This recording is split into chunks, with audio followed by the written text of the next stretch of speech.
이제는 지난 일처럼 여겨졌던 코로나19가 대만, 홍콩, 중국에 이어서 태국, 싱가포르 같은 아시아 국가에서 다시 고개를 들고 있다고 합니다. 우리와 교류가 많은 이 아시아권에서의 재확산이기 때문에 대한민국도 위험하다, 이런 우려가 나오고 있습니다. 네, 중국과 홍콩, 대만 등 중화권과 태국에서 코로나 바이러스 감염증이 급속히 번지고 있습니다. 현재 매체 등에 따르면 홍콩에서는 최근 4주간 코로나 관련 사망자가 30명으로 집계됐는데요.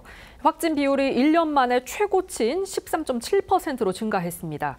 중국도 5월 첫 주 기준 코로나 양성률이 16.2%로 한 달 전보다 2배 이상 늘어났는데요. 동남아 곳곳에서도 코로나 확산세가 심상치 않습니다.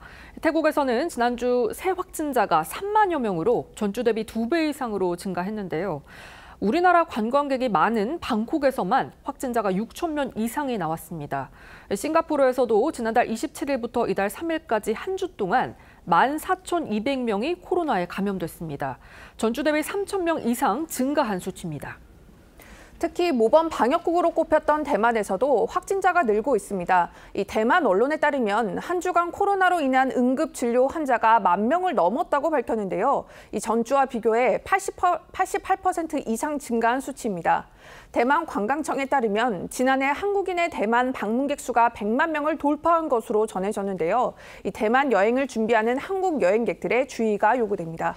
태국을 비롯해서 이들 동남아권 나라들, 이 한국인들이 여름철 휴가지로 많이 찾는 곳이죠. 때문에 우리나라 역시도 이 여름철을 기점으로 해서 코로나가 다시 유행할 수 있다, 이런 우려가 나오고 있습니다. 국내에서는 아직 코로나 확산세가 나타나지 않았지만 우리나라와 교류가 많은 중국과 대만, 태국 등에서 코로나가 확산하자 감염병 전문가들은 이대로면 국내에서도 7월에서 8월쯤 코로나가 재유행할 수 있다고 경고했습니다. 이재갑 한림대의대 감염내과 교수는 조선일보에 코로나 유행 상황은 주변 국가와 동조되기 때문에 국내에서도 다음 달 이후 환자가 늘어날 수 있다고 말했습니다. 갑자기 무더워진 날씨도 변수로 꼽힙니다.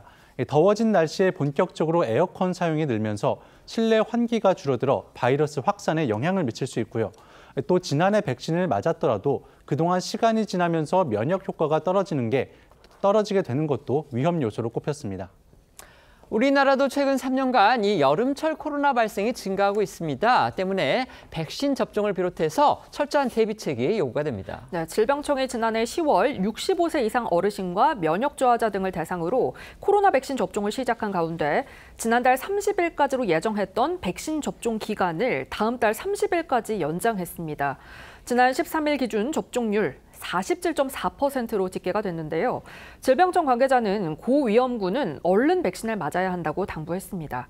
질병청은 또 코로나 확산 우려와 관련해 지난해 코로나19 유행 상황을 볼 때 올해 여름철 유행 가능성을 배제할 수 없고 홍콩 등지에서 발생이 증가하는 만큼 국내 상황과 해외 동향을 면밀하게 감시하겠다고 했습니다.